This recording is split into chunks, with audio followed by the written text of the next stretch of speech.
PR വിവാദത്തിൽ പ്രതിരോധത്തിൽ നിൽക്കുന്ന പിണറായിക്കെതിരെ പുതിയ പോർമുഖം തുറന്ന് ജി സുധാകരൻ. പ്രായപരിധി പറഞ്ഞ് താനടക്കമുള്ളവരെ മാറ്റി നിർത്തിയതിനെതിരെയാണ് സുധാകരന്റെ കടന്നാക്രമണം. CPM-ൽ വിരമിക്കൽ പ്രായം 75 എന്നത് പാർട്ടി ഭരണഘടനയിൽ പറയുന്നുണ്ടോ എന്ന് ചോദ്യം ലക്ഷ്യമിടുന്നത് 79-ാം വയസ്സിൽ മുഖ്യമന്ത്രി പദത്തിൽ തുടരുന്ന പിണറായി വിജയനെയാണെന്നത് വ്യക്തമാണ്.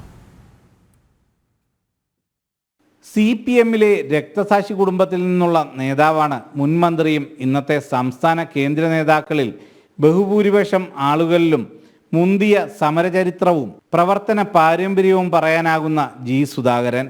നിലവിൽ പാർട്ടി ഘടകം ബ്രാഞ്ച് കമ്മിറ്റിയെങ്കിലും പാർട്ടിയെ അറിയുന്നവർക്ക് സുധാകരൻ മറ്റൊരു തലത്തിലാണ്. പ്രായത്തിൻ്റെ പേരിൽ ബ്രാഞ്ച് കമ്മിറ്റിയിലേക്ക് താഴ്ത്തപ്പെട്ട ജി സുധാകരൻ ഇപ്പോൾ ഉന്നയിച്ച പാർട്ടിയുടെ വിരമിക്കൽ മാനദണ്ഡത്തിലെ അപ്രായോഗികതയും അവസരവാദവുമാണ് ഇപ്പോൾ ചർച്ചയാകുന്നത്. നിലവിൽ മുഖ്യമന്ത്രിയും PB അംഗവുമായ പിണറായി വിജയന് പ്രായം 79 കഴിഞ്ഞു.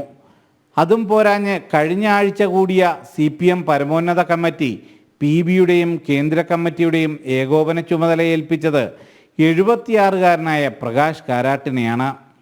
നിലവിൽ CPM ഭരിക്കുന്ന ഒരേയൊരു സംസ്ഥാനത്തെ മുഖ്യമന്ത്രിക്കും CPM പരമോന്നത കമ്മിറ്റിയുടെ ഏകോപന ചുമതലയ്ക്കും ബാധകമാകാത്ത ഈ പ്രായപരിധിയുടെ പേരിൽ ജി സുധാകരനെ അടക്കം മാറ്റി നിർത്തിയത് എന്തിനെന്ന ചോദ്യവും ഉയരുകയാണ്.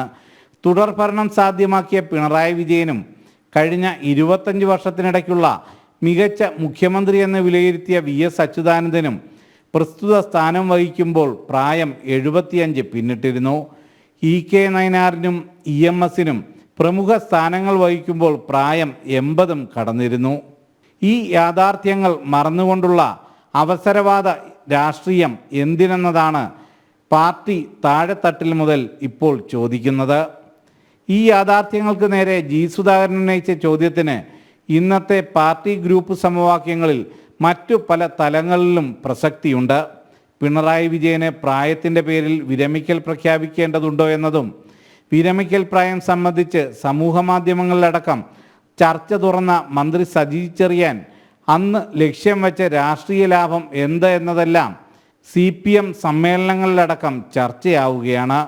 സുധീഷ് ഗോപാൽ, ജനം, കൊച്ചി.